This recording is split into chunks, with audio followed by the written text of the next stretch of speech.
तो दोस्तों, राहुल गांधी को लगातार ये कहा जा रहा है कि राहुल गांधी माफी मांगो। यहां तक कहा जा रहा है कि राहुल गांधी ने देशद्रोह का काम किया। आपको पता होगा कि राहुल गांधी लंदन गए थे, वहां पर कहा था भाई लोकतंत्र जो है खतरे में है।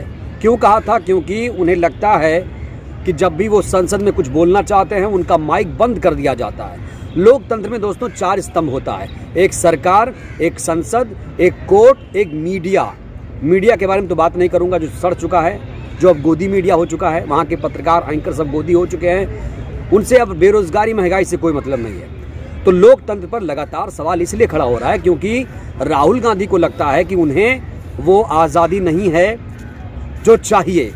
क्योंकि दोस्तों, राहुल गांधी के ऊपर संसद में 4 सांसदों ने, बीजेपी के 4 सांसदों ने, बड़े बड़े मंत्रियों ने आरोप लगाया कि राहुल गांधी ने विदेशी धरती पर जाकर भारत का अपमान किया है। लेकिन दोस्तों, अब कहीं ना कहीं दांव जो है उल्टा पड़ गया है। याद करिए, प्रधानमंत्री नरेंद्र मोदी जब नए नए प्रधानमंत्री बने थे तो बहुत सारे विदेश दौरे कर रहे थे।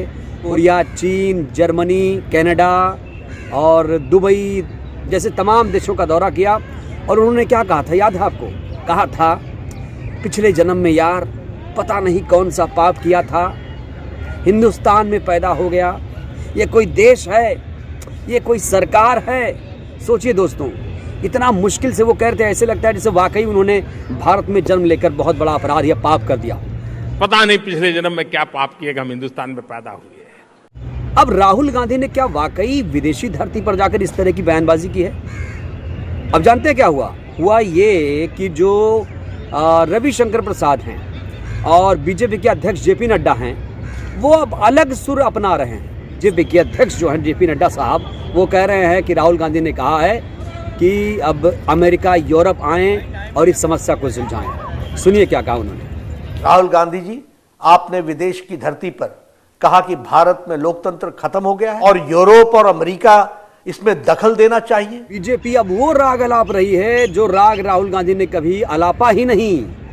अब दोस्तों, बीजेपी बैकफुट पर है, इसीलिए बीजेपी आरोप लगा रही है कि राहुल गांधी ने कहा है कि लोकतंत्र इतना ज्यादा खतरे में है, लोकतंत्र को बचाने के लिए अब यूरोप को, अमेरिका को हस्तक्षेप करना चाहिए। लेकिन अब बीजेपी का दांव उल्टा पड़ गया है क्योंकि राहुल गांधी ने ये शब्द बोले ही नहीं हैं। मैं आपको वो बयान भी सुनाऊंगा।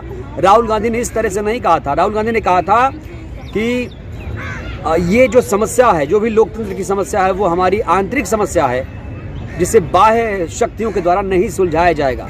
हमें भी दोस्तों पता है कि भारत एक संप्रभु राष्ट्र है। हमारी समस्या अपनी है। कश्मीर को लेकर हम कहीं दूसरे देश के साथ बातचीत नहीं करेंगे, हम आपस में सुलझाएंगे ये मामला। It's our problem, right? It's an internal problem. It's an Indian problem, and the solution is going to come from inside. It's not going to come from outside. कुल मिलाकर राहुल गांधी कह रहे हैं कि लोकतंत्र खतरे में है। बीजेपी कह रही है कि भाई इन्होंने कहा है कि बाहरी शक्तियां आएं और इस समस्या को सुलझाएं। यानी कुल मिलाकर राहुल गांधी को घेर रहे थे, लेकिन दांव उल्टा पड़ गया। और प्रधानमंत्री नरेंद्र मोदी क्या कह रहे थे? कौन सा पाप किया था भाई, कौन सा पाप किया था? अगर मैं यही बोल दूं मैंने पाप किया था तो कहेंगे चले जाओ पाकिस्तान, यहाँ क्या रखा है। लेकिन मजाल है प्रधानमंत्री जी से कोई पूछे कि भाई आपने ऐसा क्यों कहा, किसी ने कोई सवाल नहीं किया था। और दोस्तों, एक चीज़ और है, विपक्ष को लेकर कहूँगा, विपक्ष शायद उतना मजबूत नहीं दिख रहा है। बीजेपी विपक्ष की भूमिका में कितना मजबूत हुआ करती थी। विपक्ष को बीजेपी से भी सीखने की ज़रूरत है कि कैसे एकजुट रहा जाए, क्योंकि सिसोदिया जा चुके हैं जेल, तेजस्वी यादव को जेल भेजने की तैयारी है, नवाब मलिक जा चुके हैं, संजय राउत साहब जेल की सैर कर चुके हैं। तमाम नेता धीरे धीरे जा रहे हैं ईडी, सीबीआई के शिकंजे में। तो बड़ा सवाल ये है कि क्या केंद्रीय जांच एजेंसियों का गलत इस्तेमाल नहीं हो रहा है? ये भी सोचने का विषय है। और इसीलिए कुल मिलाकर समग्र रूप से कह रही है जो विपक्ष है, कह रहा है कि लोकतंत्र खतरे में है। राहुल गांधी इस बात पर अड़े हुए हैं कि उन्हें संसद में ही बोलने का मौका दिया जाए, क्योंकि सारे जो आरोप लगाए गए हैं सांसदों ने लगाए हैं, बीजेपी के सांसदों ने। इसीलिए सारा जो जवाब है वो संसद में, देश की सबसे बड़ी पंचायत में ही वो देना चाहते हैं। अब देखते हैं सियासी ऊंट किस करवट बैठता है, ये इंतजार रहेगा। वीडियो अगर पसंद आई हो तो लाइक करिएगा, शेयर कीजिएगा, नए हैं तो चैनल को सब्सक्राइब करिएगा। शुक्रिया, जय हिंद।